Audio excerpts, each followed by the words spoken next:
Bonjour à tous et bienvenue sur boursicoté.com pour cette nouvelle analyse technique du CAC 40 en point matinal avec une configuration donc qui reprend bien la baisse que nous avons constatée depuis les dernières annonces donc de la Banque fédérale américaine, avec donc une ouverture sur un gap baissier. On perd actuellement près de 1% sur l'indice parisien et donc qui permet ici un franchissement de la zone des 6240 points ainsi que de la moyenne mobile 20 exponentielle. Du point de vue des indicateurs techniques, eh bien nous avons une configuration donc qui reprend bien la baisse. On a ici une dynamique de sortie de la zone de surachat sur le RSI et on repart sur une dynamique baissière au niveau des histogrammes du MACD.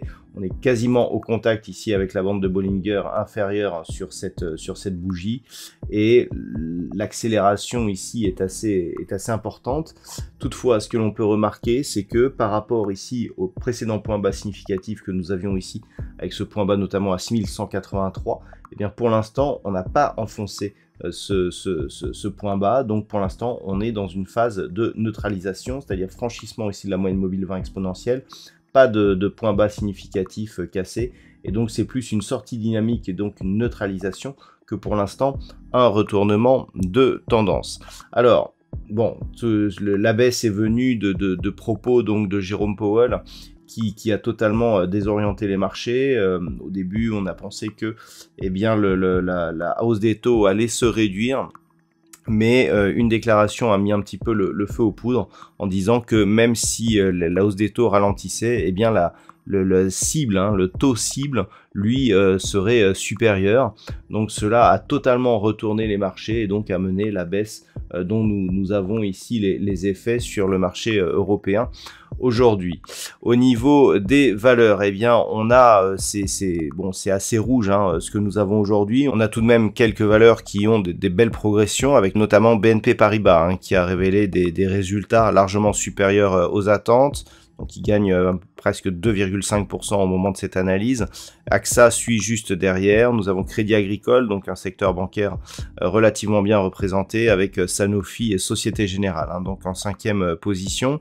Au niveau des plus fortes baisses, alors là on a Legrand qui a dévoilé lui des résultats largement inférieurs aux attentes, donc il perd un 7,5%. Unibail-Rodamco 5,36%. Michelin, moins 3,39. Derrière, nous avons Renault, Saint-Gobain, Schneider Electric.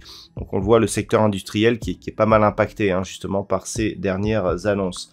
Donc, je dirais, c'est un mouvement d'arrêt. Pour l'instant, pas un signal de retournement. Si on venait à casser ici cette zone de point bas, clairement, on aurait enfoncement ici de la bande de Bollinger inférieure, cible retour ici sur la zone des 6137 points.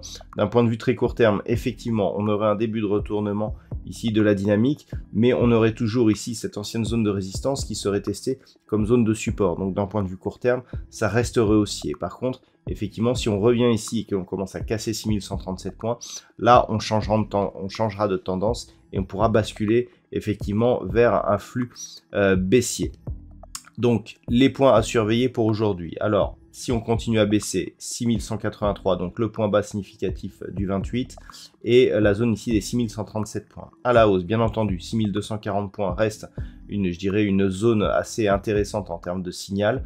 On a le comblement du gap. Si le gap était comblé de manière assez rapide et que l'on repassait au-dessus de ce gap dans la journée, eh bien le signal serait assez intéressant. On a une zone intermédiaire ici à 6280 points. Si on repasse au-dessus de cette zone, clairement, on restera dans un flux haussier, avec donc une succession de points hauts ici qui, même s'il y a une faible progression, resterait haussière. Et donc, même si on avait un signal, je dirais, de ralentissement de cette dynamique, on resterait sur un flux haussier. Et naturellement, bon, si on continue à monter sur des niveaux supérieurs, eh bien la hausse serait plus importante. Donc, on surveillera bien ces signaux. Pour l'instant, en tout cas, on a un coup d'arrêt donc de la dynamique, pas encore de signal de retournement. Voilà donc ce que l'on peut dire d'un point de vue technique sur cette configuration pour ce matin. d'un point de vue macroéconomique. Alors, nous avons eu une intervention de Christine Lagarde ce matin par rapport justement à l'intervention de la Fed d'hier soir. Donc, à 10h30, pardon, nous aurons les PMI, donc composites et services du côté de la Grande-Bretagne. Et puis, en Grande-Bretagne, ce que l'on attend surtout, eh bien, c'est l'intervention de la Banque centrale d'Angleterre, donc à 13h, qui va statuer donc sur l'évolution de ces taux d'intérêt. On a d'ailleurs eu pas mal de nervosité sur la livre sterling ce matin. Et donc, nous aurons une conférence de presse du gouverneur de la Banque centrale d'Angleterre à 13h30. Du côté des États-Unis, nous aurons les inscriptions hebdomadaires au chômage à 13h30. Et puis, à 15h, nous aurons l'indice PMI non manufacturier de l'ISM, toujours donc du côté des États-Unis. Voilà donc pour cette séance. Je vous souhaite une bonne journée. On se retrouve dès ce soir pour toutes les autres analyses techniques du site boursicoté.com.